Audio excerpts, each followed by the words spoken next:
குருவே துணை. நம்ம வாடிக்கையாளர்கள் அனைவருக்கும் வணக்கம். இன்றைக்கி நம்ம இப்போ எதை பற்றி பார்க்க போகிறோம்னா, மீன ராசிக்கு பார்க்க போகிறோம். புரட்டாசி மாத பலன் பார்க்க போகிறோம். மீன ராசிக்கு பார்க்க போகிறோம். மீன ராசிக்கெல்லாம் இன்றைக்கி எப்படி இருக்குன்னா, 7.5 வந்து நடுப்பாகம் நடந்துகிட்ருக்குதுங்க. ஃபஸ்ட்டு பாகம் 2.5 வருஷம் முடிஞ்சு 2வது பாகத்தில் தான் இப்போ மீன ராசிக்காரெல்லாம் இருக்கீங்க. இப்போ இந்த மாதம் வந்து புரட்டாசி மாதம் வந்து உங்களுக்கு மீன ராசிக்கெல்லாம் கெடுதல்கள் எதுவும் இருக்காது. ஏன்னா ராசியில் வந்து சனி பகவான் இருந்தாலும் வக்ர நிலையில் இருக்கிறார். வக்ர நிலையில் இருக்கும்போது அவரால் வந்து கெடுதல்கள் செய்ய முடியாது. மீன ராசிக்கெல்லாம் வந்து கெடுதல் செய்ய முடியாது. அடுத்தது வந்து உங்கள் ராசிக்கு 4லேயே குரு பகவான் இருக்கார்.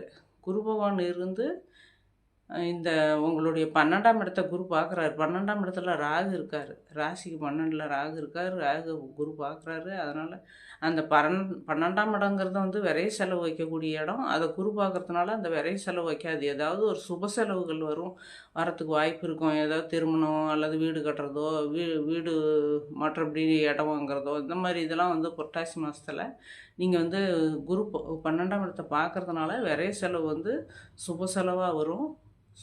மற்றபடி வந்து 6ஆம் இடத்துல உங்களுக்கு வந்து கேதுவும் சுக்கிரனும் இருக்காங்க. 6ஆம் இடத்தினுடைய கெடுதல்களும் இருக்காது. ஏன்னா 6ஆம் இடங்கிறது தான் வந்து நோய் நொடி எதிர்ப்பு சத்ரு அந்த மாதிரி கோர்ட்டு கட்சி எல்லாம் ஏற வேண்டிய இடம். அந்த இடத்துலையும் உங்களுக்கு கேது பகவானும் சுக்கிர பகவானும் இருக்கிறது வந்து அந்த கெடுதல்களும் உங்களுக்கு வந்து வராது. எதுவும் எந்த பிரச்சனையும் இருக்காது.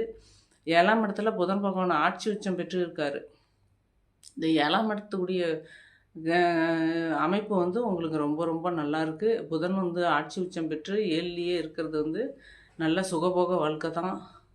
திருமணம் ஆனவங்களுக்கு சுகபோக வாழ்க்கை, திருமணம் ஆகாதவங்களுக்கு திருமண பேச்சு, திருமணம் நடக்கக்கூடிய வயசில் இருக்கிறவங்களுக்கு திருமணம்லாம் வந்து உறுதியாகும்.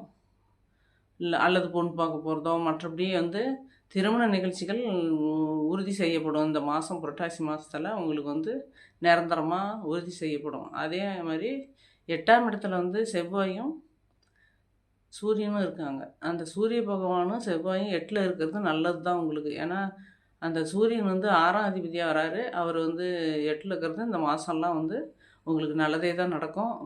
எதுவும் கெடுதல்கள் வராது. புரட்டாசி மாதம் ஃபுல்லாக வந்து உங்களுக்கு நல்லதே தான் நடக்கும். மீன ராசிக்காரர்களாம் இது 7.5 சனியினுடைய தாக்கத்தை வச்சு நீங்கள் ஒன்றும் பயப்பட தேவையில்லை. நல்லாயிருக்கு. வாழ்த்துக்கள். சப்ஸ்கிரைப் பண்ணுங்கள், லைக் பண்ணுங்கள், ஷேர் பண்ணுங்கள். தொடர்ந்து வீடியோ பார்க்கலாம்.